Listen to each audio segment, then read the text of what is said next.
escape the dungeon.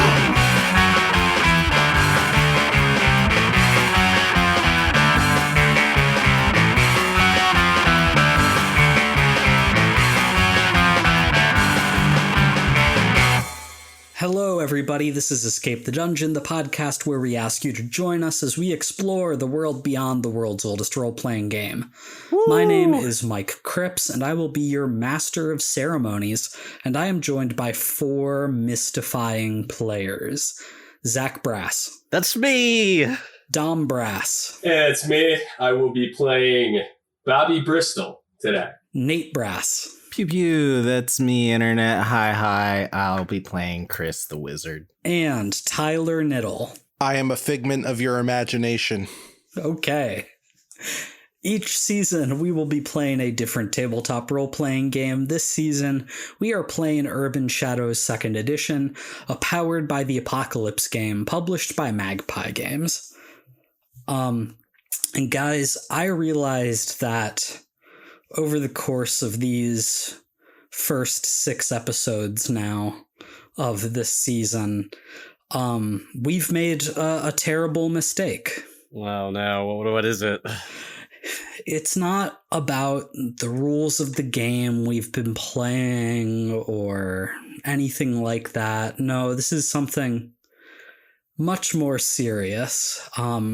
We've let time slip by. We haven't been stopping to smell the roses, you know what I mean? We missed Thanksgiving. Oh no! We just let it come and go, and we didn't remark upon it. We didn't talk about it at all. We missed our chance, and I think we've just been so busy and so, single-minded about getting these episodes recorded and content that we're really missing these moments. And I think that's really sad. I gotcha. So now you want to talk about Hanukkah. Well, that's the thing. We have an opportunity where next week, if I've done my math right, next week is Christmas and Hanukkah. Okay, so we've got a chance here, a chance to really live in the moment. Okay, lean into the holiday spirit. Yes, gotcha. The holiday spirit. Okay. So what is this, like the 18th? This one? Are we recording on the 17th today? I think this is the 18th. Okay, yeah, it's 24-hour turnaround, obviously, so... Yeah, we do this all in one day. We're like South Park. Tyler just doesn't sleep for a day, and then he sleeps for, the rest of the time while he's off. I am the monkey at the typewriter. He just hibernates until we need him. Yeah, there's a bell. And I guess one thing that I am genuinely curious about, most of us are in our early 30s at this point. Nate still clinging to your 20s. It'll happen to you! We are the ghost of Christmas future for you. Look at your own grave, Nate. Jesus. But, now that we are adults with, jobs and whatnot, do you guys still feel festive around the holidays? Is that something that you actually do get in the spirit of, or is it just kind of something that happens? I enjoy the holidays. I'm totally about the holidays. No. Do you decorate? Do you get a tree? We have a tree that I put up every year, and I put a train around it sometimes. If I remember. I love a little bit of Christmas spirit. No, Zach, you love Christmas spirits, okay? Spiking the eggnog. Know what I'm saying? I mean, yes. No, could you please elaborate? We mull meat a bunch. That sounds good. Yeah, just heat it up, throw some spices in. Everyone says that gin tastes like Christmas trees. So. It does. It does. Do you guys like to watch holiday movies? Do you go caroling or anything like that? You know, No. what do you do to celebrate? Maybe like one holiday movie, but like we can't get fucking crazy here. Like we've all seen too many. Yeah, I don't know. I think the whole thing just gets away from me immediately, right? Like, it's cool when you go for the holiday dinner and spend time with family. But beyond that, it's like, what? I don't, It's like, oh, that's cool. But I'm not going to like be like, God, like if I want to watch a movie, I'll watch the movie. Okay? I'm not going to watch a movie because it's Christmas. Dom, you don't movie. have joy in your heart. We get that, okay? Back to the people who can enjoy things. Yes, I like Christmas movies. No, I understand, Dom. Yeah, Tyler's a little bit of a Grinch. Not a Grinch, more of a Scrooge. Yeah, okay, fair. Like, get this kitty shit out of my face. Only thing I'm excited for is the slopes opening. Gnarly. Yeah, going. You have any ski trips planned or anything like that? I have a week off in December, and tentatively we'll see what conditions are like in Vermont. Understandably, it's been getting a little more difficult to have good skiing and snowboarding because of global warming. Yay! Fake news. No. Oh no! We lost him, boys. This is We where You know how I lost many come him. out times I with go and a, it's like fucking raining? You know how much it sucks to go on slush? Ugh. That sounds pretty terrible. I've got a hot take. All right, well let's hear your hot take, Mike. Hanukkah food might be better than Christmas food. I don't know what Hanukkah food is. I can't say I'm super experienced with Hanukkah food, but like I like Christmas food. But also, here's the thing: American Christmas food sucks compared to English Christmas food. I feel like every country has just different Christmas food, so it's hard to say like Christmas food. Christmas food wishes it was Thanksgiving food, okay? Yeah, see, here's the thing: English Christmas food is so much more like Thanksgiving food, and like in America, like Christmas food is like weird casseroles and shit with like fucking marshmallows on them. It's ham. Yeah, but like that's not like you have to have like a turkey in Christmas. That's like a necessary step. No, in America you have ham for Christmas. And you know what? Ham sucks. I never want to have ham as an entree. It's just like a bad. secondary meat. It's not bad. You You, know? have it Great as a secondary side meat, I meat. think. It's a perfect garnish. Okay? It's amazing. It's like bacon. It's terrible. It's Slice No, of it's ham is a not. garnish. Yes. You It's not garnish terrible, you're wrong. your meal with it. Yeah. No, it's great. Are you kidding me? It's literally Ham just is salty, fantastic. fatty. You do like Meat. ham soup. Ham is fantastic when you have it with cheese on a sandwich, but like as the main solitary thing on your plate, get it out of here. I just I don't think want I've it. ever had that. Like, I don't think I've ever had a roast dinner with ham as the only meat. I'm going to be Oh, honest man. with you. I just don't know what that is. My dad worked for a pork products company. I had ham all the time. I love ham. No, we've had plenty of ham. I love but ham. like it's I like just- you make ham in addition to like a turkey or like a beef roast or like Why are we even having random. two meats? That's crazy. Sometimes you do leftover What do you mean three. that's It's crazy? good. This is America, Mike. Why would you not have two meats? Yeah, are you kidding me? Sometimes we have three. Have you had a cold cut combo or an Italian sub? Like, No, sandwiches are totally different. how's No, it yeah, different? talking We're not about a talking roast about meal. Sandwiches right now. I want my plate to have ham, turkey, beef, some assortment of vegetables and potatoes, obviously, stuffing, and probably even sausage balls that you stuff the turkey with, obviously. Oh my god, what are And you then a talking ton of about? gravy smothering all of it. This is our Christmas, bro. Yeah. And sometimes we'll layer bacon on the turkey while it cooks, so there's even some bacon laying around. It's great. You have soup over the next week. You don't cook meat for like a week, and you just enjoy life. That's what we're talking about, Mike. Christmas food is delicious if you do it right. Yeah, I'm just starting to think you don't like Christmas food because you've had shitty Christmas food. I don't know what to tell you. I'm sorry your Christmases are shit, but learn to cook. You know what's better than ham? What's better than ham? Brisket and latkes and matzo ball soup. And guess what? You could have those on Christmas. Yeah. No one's telling you not to. And Chinese food for lunch and going out to see a movie. Mike, my parents are straight from the Rust Belt. We have working class Christmas dinner, which is spiral ham, mashed potatoes, green beans, and maybe like mac and cheese or something. Mac and cheese on Christmas sounds wild to me. I know, right? It is super American. That's a picnic food. That's not fucking Christmas food. They like anything you can put into a casserole dish. When you go up to coal country, it's a delicacy, let me tell you. They like anything you can put in a casserole dish for American Christmases. If it fits in a casserole dish and you cook it in the oven, it's a Christmas meal. It's a very part of a Christmas meal. old style working class 20th century thing, especially around here in Eastern Pennsylvania, where you got a bunch of old mining and steelworking, industries about. You got your spiral ham for like $1, mac and cheese for like 2 cents. Ugh, disgusting. Literally disgusting. I don't want to talk about ham anymore. All right. I want to play Urban Shadows.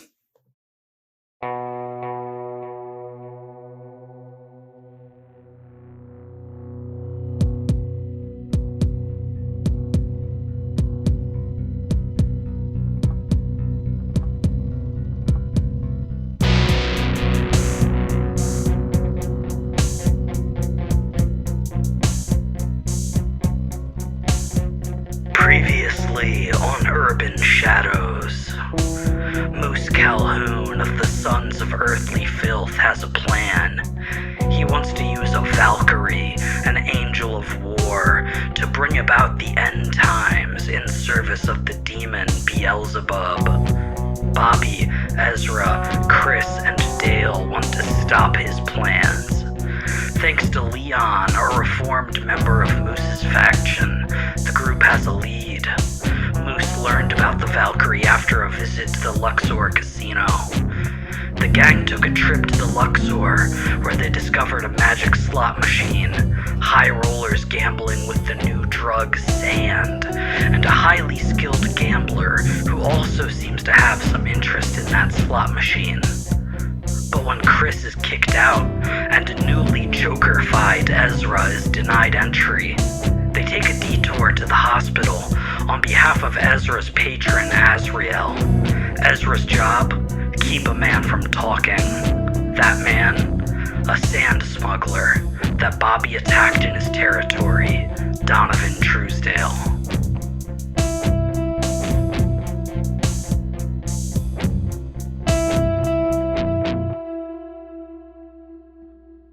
I want to open the session this week on Ezra, but, sticking with the, TV show vernacular here, as the camera focuses in on Ezra and he goes from, blurry to really in focus, we see that Ezra's hair is his natural hair color, to show us, the audience, that this is a flashback.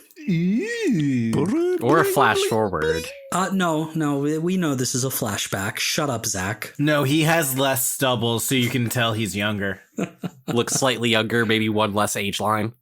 If this were a flash forward, he would be wearing glasses. Duh. Ezra is at home. What is Ezra's home like? Minimalist, expensive, kind of owned apartment. Totally. Very kind of not that much there, a couch and a TV. Yeah, I'm picturing a white leather couch and a TV on the wall, and that's it. Yeah, pretty much. There's a little sidebar with a bunch of expensive cocktail devices. I will remind you, Ezra can't get drunk. I know. Just because every scene you're in, you're always like, Ezra goes to the bar. Ezra starts ordering drinks. He's just hoping one day it'll work. But Ezra is sitting at home on his couch, absent-mindedly flipping through the channels on the TV. And you stop at like a local Las Vegas news broadcast. And you don't really know why. You just like toss the remote to the side as the evening news comes on. And you see the, very distinguished looking older male anchor, like shuffling some papers theatrically on his desk as the broadcast begins. And he's like, "Good evening. In tonight's top story, Ezra, you have a job." Oh. And he, like, the anchor is behaving like totally normally for a news anchor. Nothing about his movements or his line readings, would indicate that this is anything other than a normal news broadcast, but he is speaking directly to you. What is it this time? The anchor says, "You have a target. You need to make sure that she never walks again. Her name? Evie Bristol." And the broadcast, jumps over to like an attractive younger woman at the broadcast desk. "That's right, Jim. Ezra, you need to find Evie, and you need to make sure that you do the job to completion. Do you understand?" What? This is a little weird of a job. What does her walking have to do with anything? Why don't you just send me to kill her? And it goes back to the male anchor, and he said, "More details at 11. And then the broadcast just like continues as normal. Like they start getting into the actual news. I sigh, and obviously, I'm at home watching this shirtless. Totally. I probably even have sunglasses on. So I go and I just pick up my leather jacket and just put that on without a t-shirt. And I grab my sword and I go to my motorcycle and head off in the direction that I was told. And from there, I would like to cut over to a woman in her like mid-60s. Bobby, what do you think like Evie looks like? Your Aunt Evie? No, just a sweet, beautiful, 60-year-old woman who takes care of herself. She dyes her hair black, and she's sort of slender and tall, and just the sweetest woman you ever met, and always kind of wearing like suit jackets and stuff. It's kind of her vibe. Always wearing jackets and stuff. Okay, so we see this sweet woman walking through a back alley in Vegas, off of the Strip. And she is, of course, carrying a paper grocery bag that is filled with baguettes and oranges.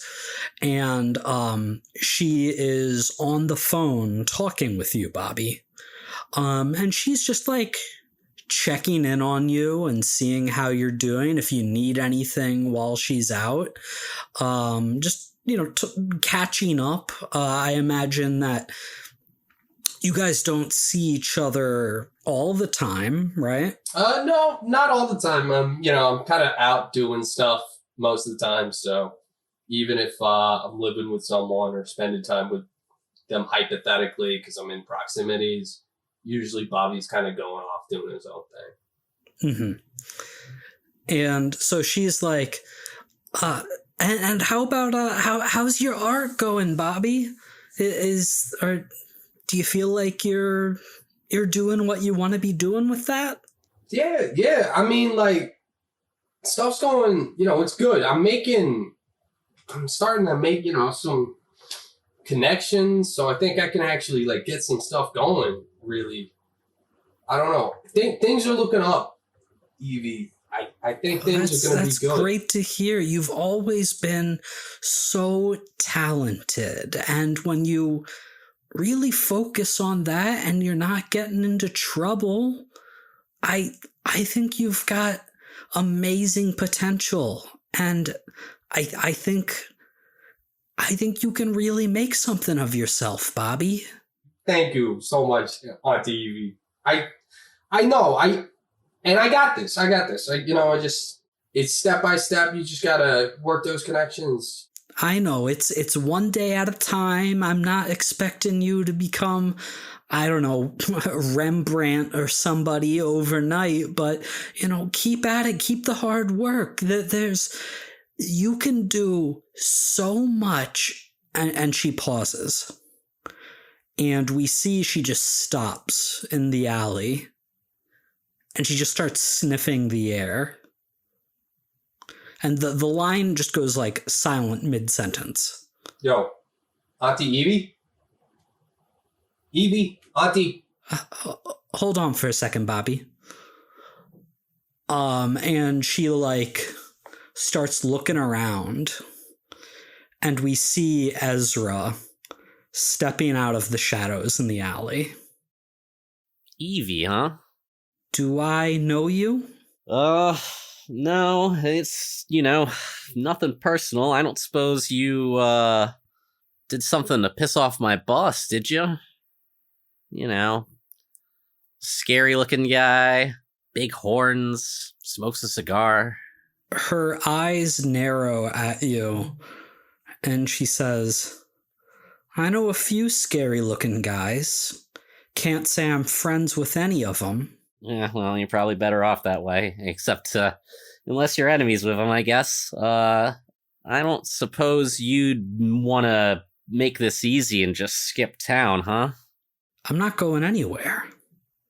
Who are you to ask me to leave? I've been here my entire life. Look, it's not me, but a demon wants you to, disappear, and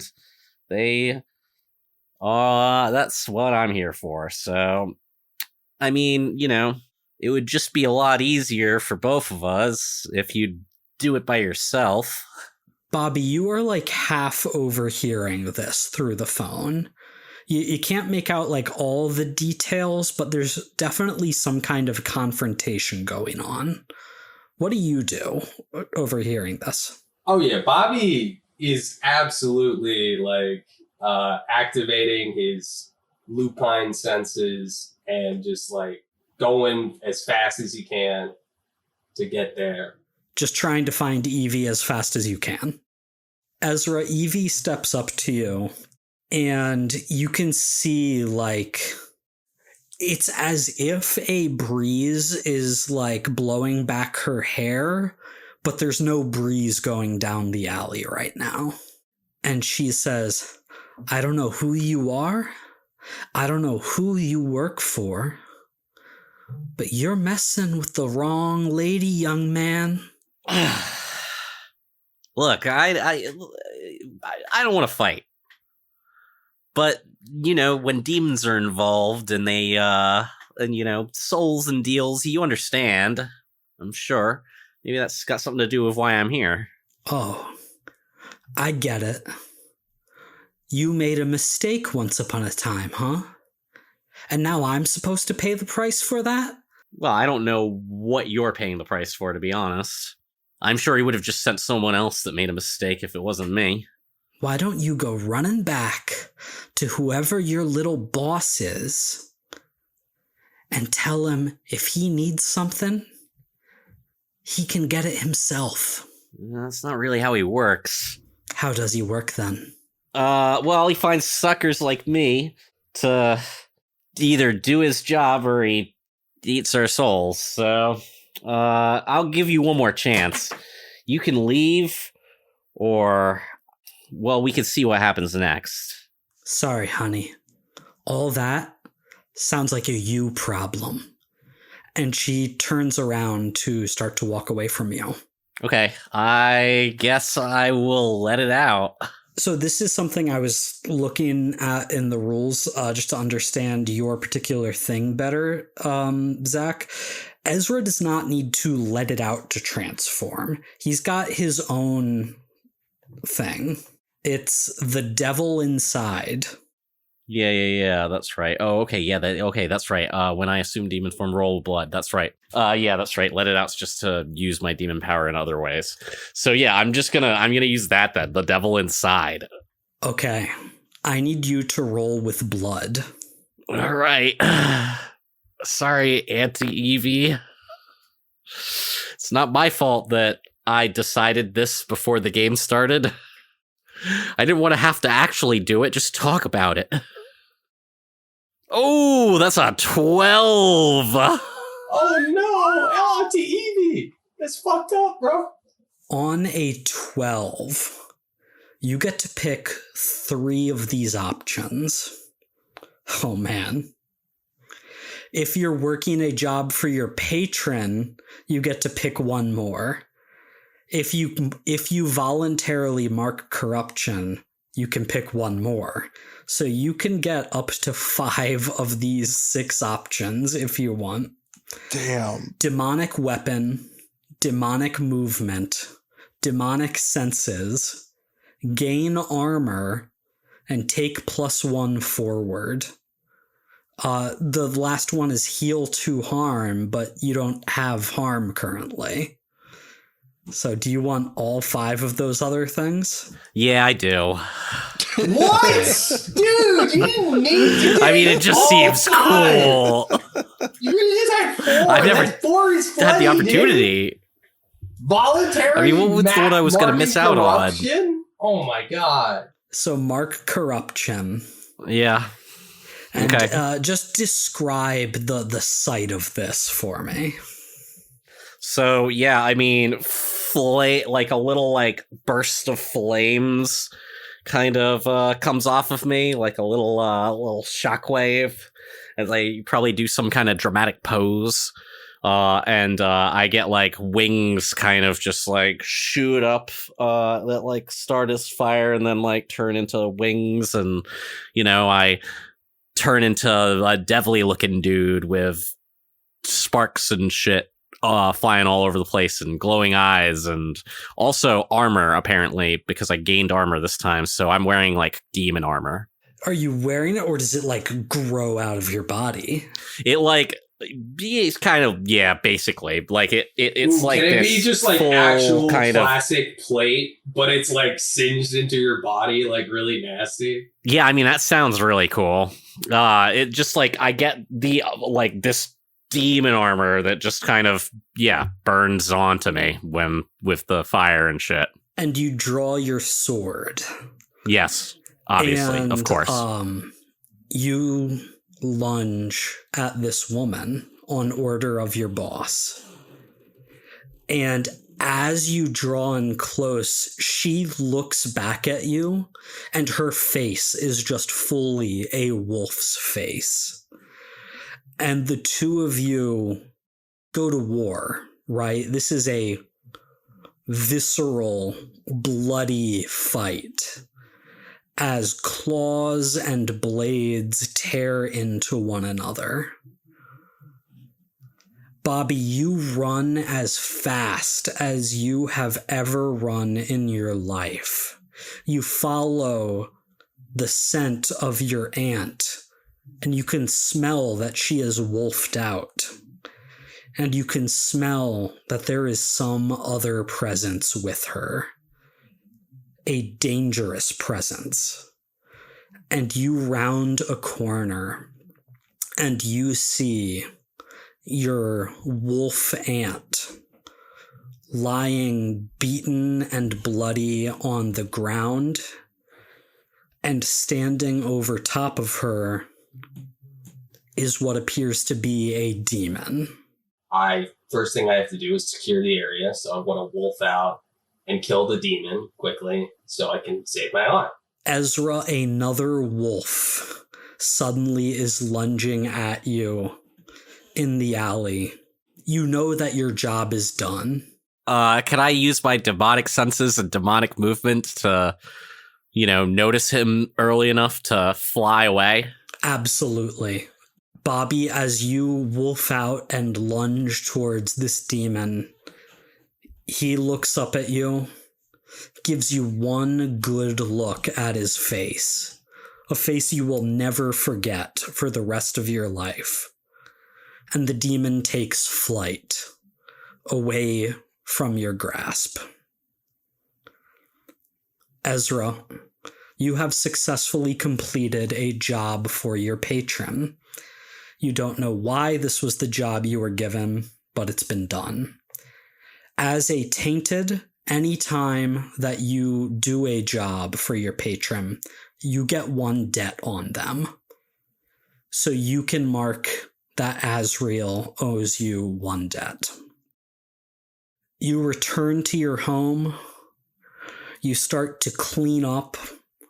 And as you are in the shower, you can see that your body is marked up pretty good. That despite you being victorious, you got some pretty good, or Evie got some pretty good hits in. And we just sort of see a close-up on your wounds as the camera moves now to the body of this man in the hospital bed that has wounds just like yours from that day. And you know that whatever did this to this guy was a wolf. You are in the hospital with Chris. This room that is shared with the Fey Prince, Prince Blossom. He's got a couple bodyguards that are in here. You've been given your job to silence this guy in the hospital bed. What are you guys doing? I pull Chris over. Hey, you know what those wounds look like to me? What you thinking? It's a werewolf. Been fighting lots of werewolves, huh? Ooh. Well, I have some experience. Let's just put it like that. Can I roll some dice real quick? To do what? So I have two actions I want to do. Talk to me. One is I would like to gather up some magical energy, and two is I would like to put a name to a face on this guy. I will just tell you, you don't know who this guy is, and that's because he's a nobody. Well, then I'd still like to gather up some magical energy. Yeah, totally. So that is that a let it out thing for you, or is that a playbook move? It's a playbook move. Okay, so what do you have to roll for that? I have to roll spirit. Okay, go ahead. To channel my energy on an 8. Hold 3, choose one from the list below. I'm gonna mark corruption. Getting piling up on that corruption. Look, we just want some new corruption abilities, okay? It's just, it's there. And nothing else really makes sense. So why would I suffer harm in this moment? So yeah, I'm gonna channel some energy and mark corruption as I channel energy into my energy crystals. Okay, and what is the effect of that move? I mean, technically, I'm just channeling. That is the action, is channeling. And then I have 3 spells that you can cast at some point in this scene. So, yes. So with my channeling, I now hold 3. Those spells each cost 1 to 2 to possibly even 3. Gotcha. And you know what? I will let you roll for face to a name.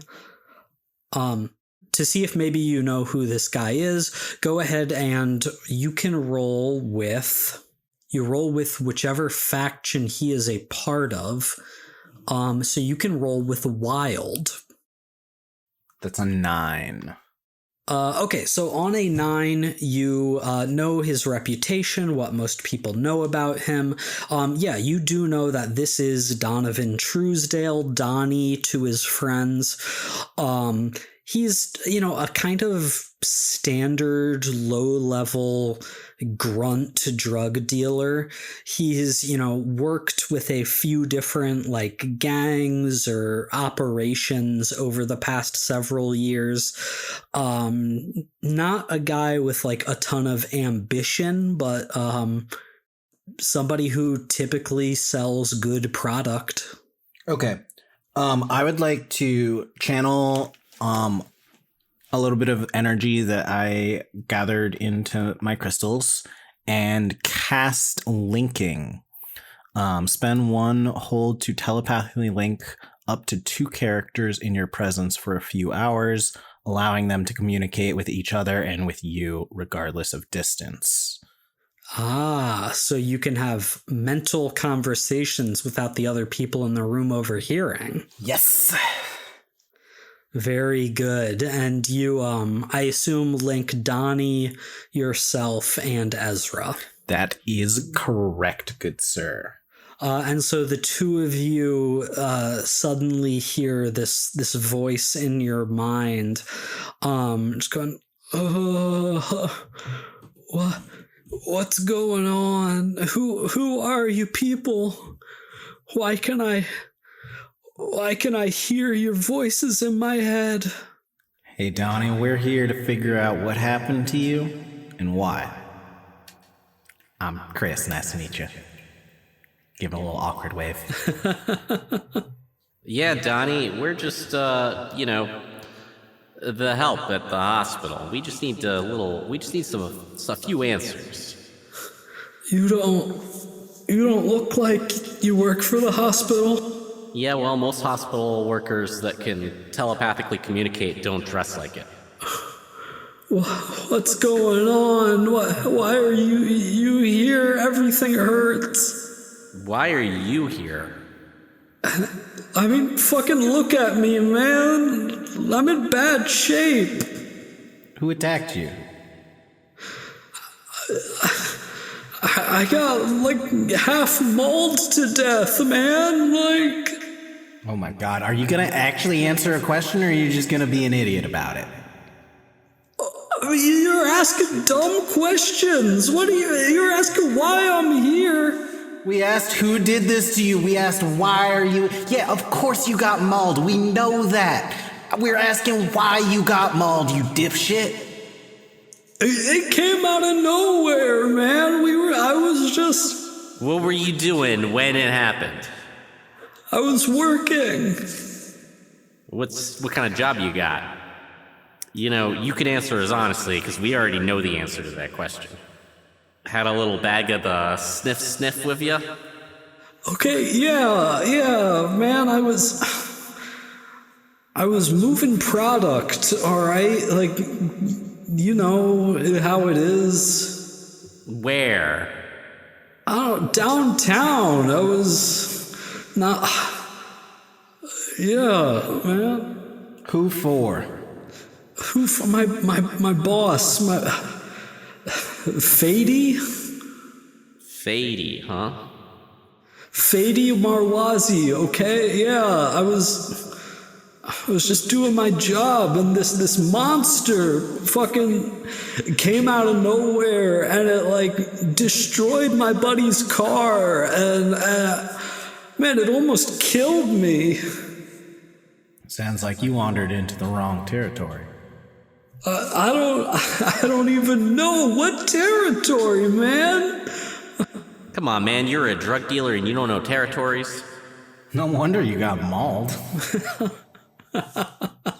I turned to Chris, and I'm kind of just like, well, so should I finish the job, or... What do you mean, finish the job?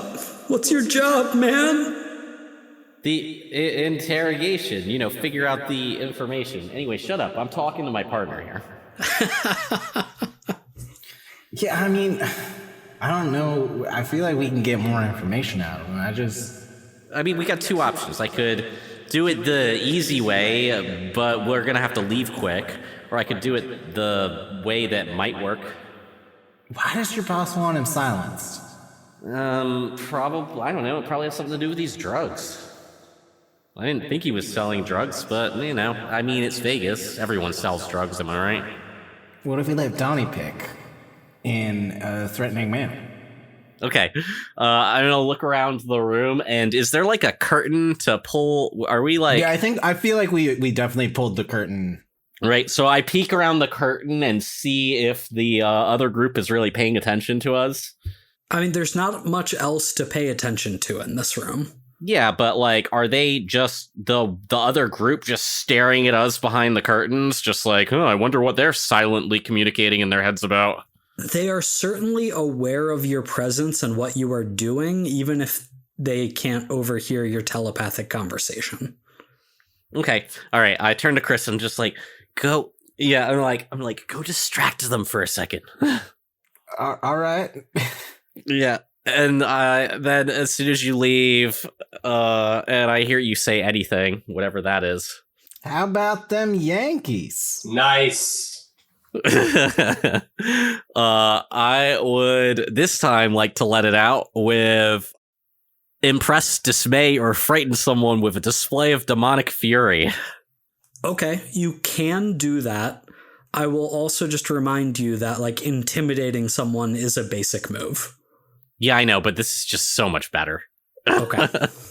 Yeah, so I want to kind of like, as Chris steps out, like, you know, the like basically like summon like almost like it like turns the little inside area into like a little demonic-y hellish area for a second, and I just like get close and like begin to turn into my demon form and like get right up next to his ear and say, you're gonna keep quiet about everything that's happened, all right?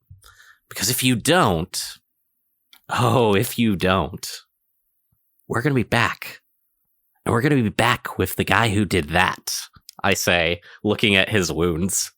Okay, go ahead and roll with spirit to let it out.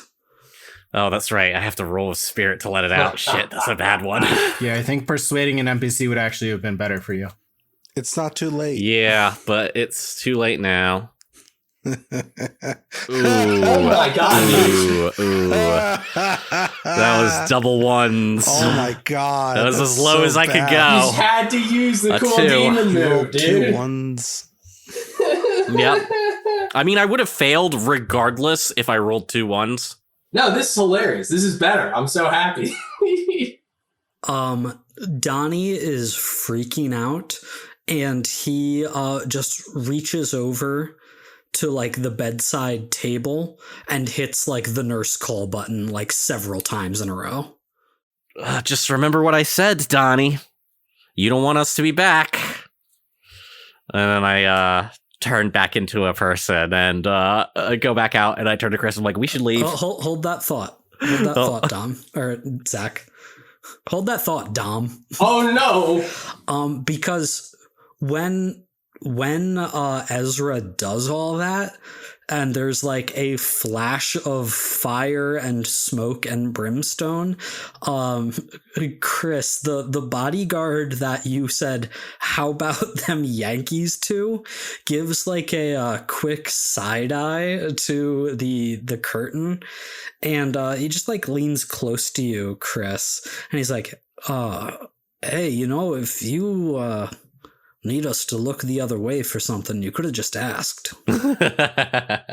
Sorry, it was like a really weird situation with, he's got a job and I don't really know what's happening, but like I'm trying to figure this guy out. You know how it is sometimes. Well, a job's a job, I get it, you know. Nobody has to know that you and your buddy came in here. If you know, we can look the other way if you remember that we looked the other way. You know what I'm saying? You think you could get me out of here without security noticing? Yeah. You need us to get you out of here. We know a back way, a way the Fae know. You know what I'm saying? What was your name again? And he offers you a hand and a smile. He says, "The name's Root." Root, I owe you one. I shake his hand. And then I'm going to quickly pop on the other side of the curtain, rip out some of this guy's hair, and say, all right, let's go. And so as Donnie hits the nurse call button, Root leads Ezra and Chris out a back or out of the room. You round a corner and you open a door to a stairwell. But when Root opens the door for you, it is just like out onto the street. Oh, great. Thank you, Root. Pleasure doing business. Yeah, watch your step. You two be safe out there. It was nice meeting you, my friend. Anyway, let's get out of here. I'll deal with the nurse for you. And Root closes the door behind you. And we will go from here back over to the Luxor Casino. Bobby and Dale, you guys saw Chris get kicked out of the casino.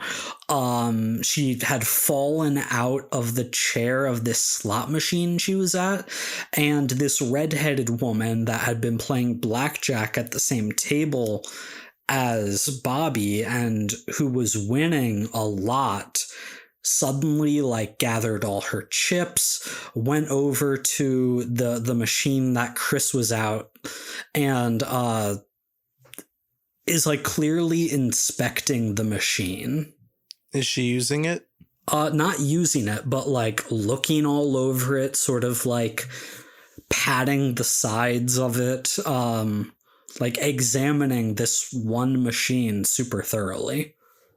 Okay, so Dale, I don't have any like crazy spy techniques or anything like that, So my whole plan is I'm gonna start using the machine in front of her and see what her reaction is. It's not a good plan, but like, do you have something before I fuck up the only opportunity we have? Is basically what I'm saying. It might be a little dangerous if you do it, given your condition. Man, I'll be fine. All right. Hey, no offense. I ain't gonna turn into a monster if something weird happens. Hey, I think this is better. Maybe that could happen. No, you right. No, that's honestly, yeah, because even if like my only kind of reaction is turn to a monster or something. So you right there. And I trust you to pull me out if things go south. All right. Dale is going to watch for a few moments to see if Mystery Lady leaves or not. No, she does not leave. She looks visibly distraught as she just like keeps looking at the machine over and over. All right. Well, Dale's going to walk up. Excuse me, miss. Was hoping I can get a couple of pulls out of this machine. Sorry, friend. This one's out of order. Ate my chips, You should go find a different one. Ate your chips, huh? Yeah, ate, and she like kicks the machine.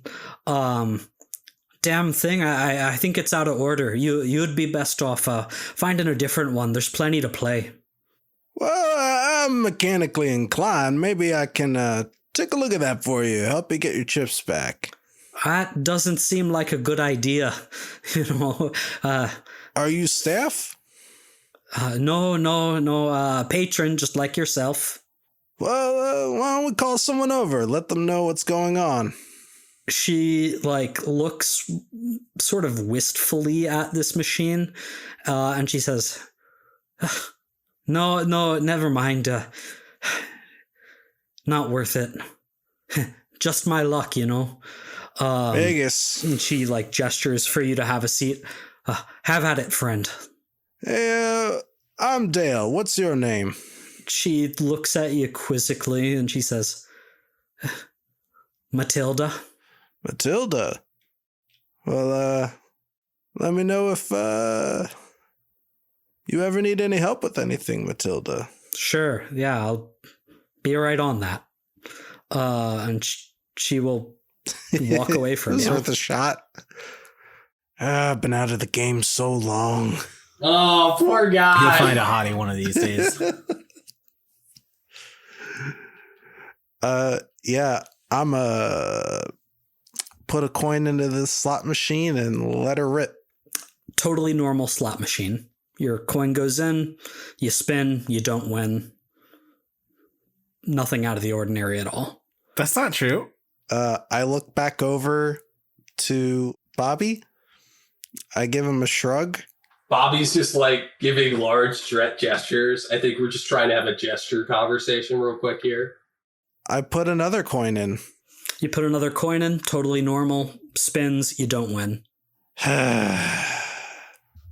Where's Chris when I need her? Oh, rat, she got kicked out. I very gingerly gesture to Bobby to maybe have a shot at it. It's not doing nothing for me.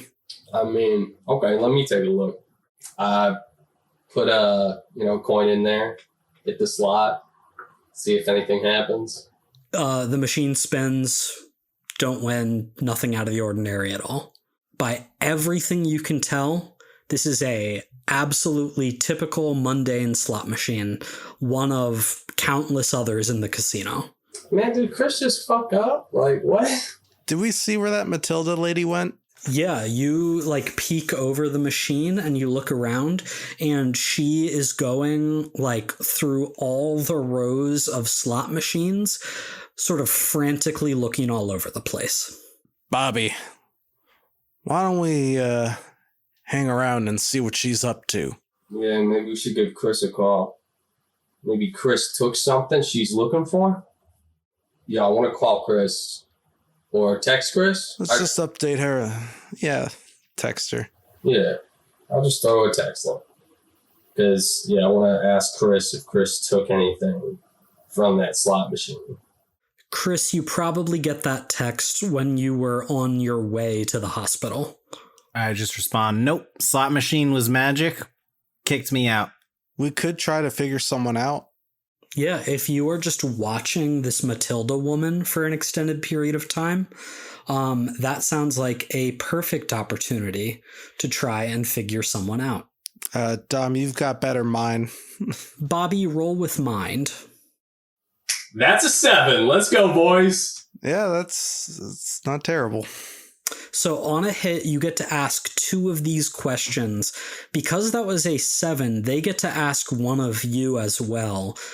Because you're kind of observing from a different distance, we'll sort of figure out how they might figure out one of these things. But you can ask who's pulling your character's strings, what's your character's beef with something or someone, what's your character hoping to get from someone or something, what does your character worry is going to happen, how could I get your character to do something, or how could I put your character in my debt. I think for this move to work, you basically have to interact with her directly. So you're gonna need to go up to her and do something. Bobby is going to go up to this lady and just kind of start interacting. It's like, yo, I saw you on the cards earlier. And it was just crazy because, like, you're crazy good. Do you, like, do that professionally?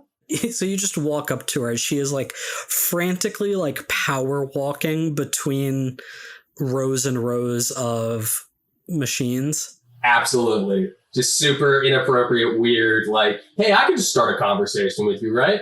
Yo, I was just trying to like figure you out. And she like is taken aback, like basically didn't even see you walk up to her. And she's like, oh yeah, you were at that table, weren't you? Yeah, just lucky, I guess. It's lucky, man. I don't know. You just seem crazy. And like Bobby just tries to like, I just like that. It was that third hand when I noticed. I was like, yo, she's just pulling out the moves, right? Like it's crazy. You seem kind of distracted. You okay? And she like, is looking all around. She finally like stops when you say that. And she looks at you And she like takes a half step back, and you get the sense that she like sees you, Bobby, in this moment, that she like understands your nature, which is not something that most people do. There is almost like a veil of sorts. You know, another game might call it a masquerade between the mortal world and the supernatural world. And it's like pseudo-magical, pseudo-psychological, in that most people just kind of choose not to see the supernatural reality subconsciously, and because of that are totally unaware. But she has clearly pierced that veil somehow, and she can tell what you are. And she's like, oh, okay, well, yeah, of course this happened, doesn't it? Didn't get to see this one. Yes, I'll cut the crap with you, all right? Yes, I'm looking for something in particular. There was a machine here, and it was a very special machine, but it's not there anymore, and I desperately need to find it, all right? Do you understand? Yeah, no, I got you. I think my friend was fucking around with it, so, I was just saying, maybe I can help you out, and, you can help me out a little bit. Just answer some questions, all that, Wait, that was your friend. You knew that woman that was at that machine. I do, but she doesn't seem to know anything, so I got questions. No, of course she doesn't. Of course she doesn't. That's why it's not there anymore, is because she was messing around with things she didn't understand. Well, where is it? See if I can help you here. I don't know anymore. That's the problem, all right? Okay, but you understand the mechanics behind it, like, disappearing because she messed with it. So, what is it? She runs her hands through her hair in frustration, and she takes a deep sigh, and she says, it is... I like to think of it as a totem, okay? It's got, divinatory properties, if you know how to use it. And I know how to use it. But if someone doesn't know how to use it, it scares the totem. It's, not a rational thing, it's emotional. And when it gets scared, it moves. And if we're lucky, maybe it moved to somewhere else here in the Luxor. But, luck has not exactly been on my side lately. That's why I need it, all right? That's why I need to find it as soon as possible. You in bed with someone? People on your back? Am I in bad with someone? I suppose you could say that. I suppose you could say that I'm in bad. Or that I've been made bad, I suppose, is more accurate. You've been made bad? Somebody setting you up?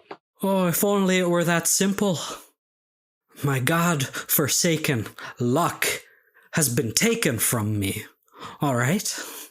All my fortune gone. Are you a leprechaun? I recognized her as Mortalis before, right? Or she just seemed like a regular human. No. Oh, I don't. Oh, okay.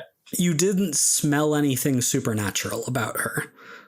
But you don't necessarily smell everything. Like, you can smell demons and other wolves, but not everything has a super distinct scent. No, fair enough. Did I not put a face to a name for her? You could, if you'd like. Yeah, I would like to do that. I can't believe I haven't tried that already. Roll with power. I rolled a 10. Okay, on a 10, you know their reputation. I will tell you what most people know about them, and you've dealt with them before in some capacity, so we'll need to figure out how that might be, because you clearly are interacting with her for the first time here. Learn something interesting and useful about them, or they owe you a debt, your choice. So let's start with the basics. As you are interacting with her, she does tell you that her name is Matilda, and there's something in your brain that clicks where you do know who this person is. This is Matilda O'Shaughnessy. She is a sort of low-level oracle. She has visions. And you've heard that a few months ago, she was denied entry to a power faction. In fact, the faction that Chris is a member of. Ooh. And since then has kind of fallen on hard times. How do you think you've had some level of dealing with Matilda before? And would you like to learn something interesting and useful about them? Or would you like to somehow own a debt that she owes to you? Evie probably was a reasonable patron of her services, because Evie would definitely fuck around with. I like that a lot. Evie came to her for like readings and visions. That is perfect. And so you've overheard bits and pieces about this woman, but this is the first time that you've had a direct interaction with her. And you do know something interesting and useful, and that is something that she must have told to Evie, that Evie then like slipped into conversation with you. And that is that and that poor girl Matilda, the fortune drinkers got her. And like Evie's face would have like scrunched up when she said that, lying in bed talking to you about it. And she said, nasty, unnatural even for their kind vampires. Found some way to suck the luck out of someone instead of their blood. A lot of people in this city, Bobby, that have had their lives ruined because of those people. So what does Bobby do in the moment? My Auntie Evie. Wait. You're Evie's nephew. Yeah. Oh, lovely woman. Wait. Bobby Bristol. That's right. Yeah, I heard you had some run-ins with luck drinkers. And she grimaces when you say that. They've ruined my damn life. I used to be a pretty damn lucky person. Playing cards, playing slots, sure, it's a vice, but it doesn't feel that way when you can just be carefree and win. And that's what I did, Bobby. But then the vamps got me. They cornered me and they took my luck. I've managed, all right, with the machine, with the totem, I managed to get by with my visions, okay? I could just see which cards were gonna win. I could see how to play right and make the right bets. And with the visions, that was enough to survive, all right? But if I don't have them, if I don't have the machine, all right, then I can't know what's coming. I have to rely on luck, and luck is gone, Bobby. Luck is gone. I don't have it anymore. I don't have luck, and I don't have my visions. And she, kicks one of the machines in frustration. Whoa. It's all right, Matilda. All right? I'm a problem solver, right? You come to me, we'll talk about stuff. We'll figure stuff out. You don't gotta get all worked up. This is your luck turning around. I want to pause here for a second, Dom. And now that we've, had this interaction, this back and forth, let's rewind to your figure someone out. Because you had asked, what's your character hoping to get from the machine? I think that's been answered, right? Yes. What was your other question? Basically, so I have an idea of how I could do it.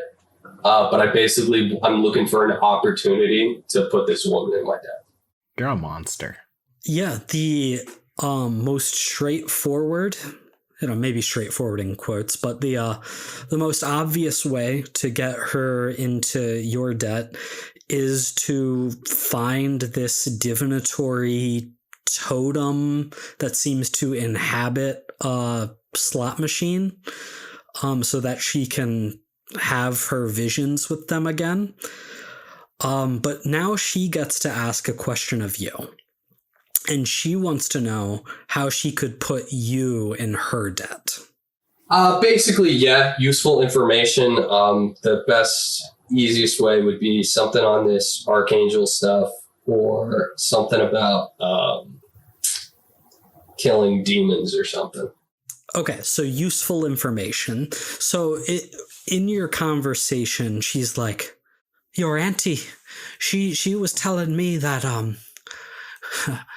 you've been out on the streets, you've been trying to clean up some of the things in your territory, and look, I know a lot of things, all right? People came to me with questions, and I could help see the answers to those with the machine. And so maybe I can help you with something. I can give you a little bit of information, and then in return you can help me out. What were you doing before the machine? Was that the machine is what you found after the luck, or you've been using this the whole time? I had been using it before the fortune drinkers, but since then it's been the only thing I could rely on. And it was a resource before, but now it's a prison, Bobby. Now it's the only thing that is helping me get by, and without it I don't know what I'm gonna do. You give me some information, I'll help you out. Like, I got you. What do you want to know, Bobby? If there's anything I can do, if there's anything I can tell you, I'd be happy to help you out. Looking into some doomsday cult stuff. The Sons of Earthly Filth. Looks like they're looking for a Valkyrie. Moose Calhoun and his gang, right? Yeah, that's the ones. I guess our buddy had been introduced prior, and one of their guys had second thoughts. I know Moose. He came to me recently. He had a question, and he paid well. So I used my divinations and I showed him the answer. And I have to admit, it frightened me quite a bit. Yeah, so? What was the answer? What was his question? He wanted to know how to bring about the end times. If I had the totem, I could show you exactly what I saw. But I suppose I remember it distinctly enough. He needs 1 from above and 3 from below. When all were put into a single mortal vessel, that combination of holy and unholy energies, when primed the right way, would bring about it, would end the world. He said he already had a line on 3 from below, and so he asked about the 1 from above.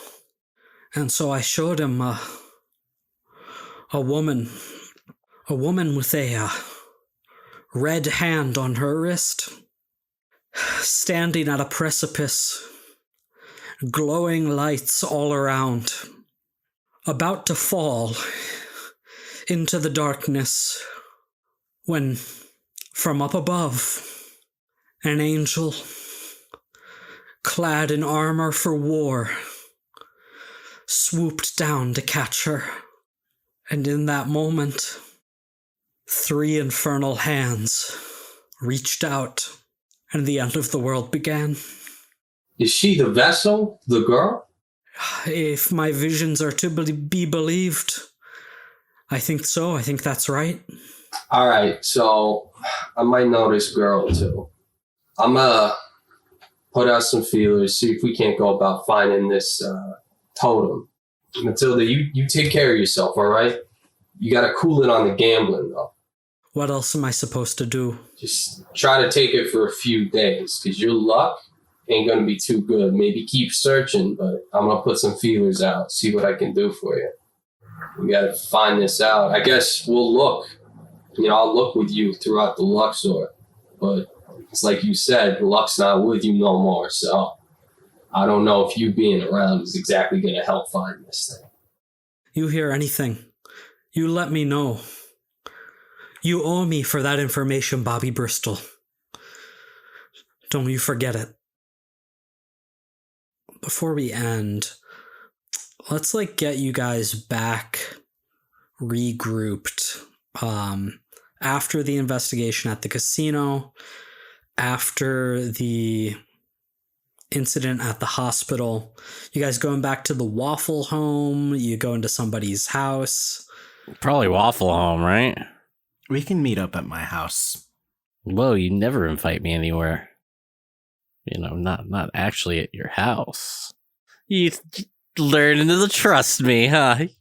You like me. Don't do anything wrong, and I won't have to kick you out again. You know why I didn't allow you here before. I'll behave. I put down my spray bottle of holy water. I want to let you know, Chris, so we saw this chick at the casino, the redhead that I was telling you about, who was interested in that machine you were playing on. See, yeah, the magic crystal ball machine. Yeah. Oh. Does she know anything about it? Yeah, she's an oracle. She used to, my Auntie Evie was a patron of hers. Anyway, I got some information. Turns out she's the one that gave Moose the vision how to end the world. And in said vision, girl with a red hand mark is getting saved by a Valkyrie. 3 demonic hands come together. Basically, looks like they need 3 from below, 1 from above. And then they bring them all together in a vessel. Chris, I think Celeste is that vessel. Do you guys think Celeste is in the room with you for this conversation? I don't care if she's there or not. I wouldn't have forced her out. She's allowed in the sanctum whenever she wants. Celeste looks at the 4 of you sitting around, and she puts one hand over the red handprint on her wrist. The red handprint put there by Josh King. And tears start to well up in her eyes as she asks, "Wait, am I gonna end the world?"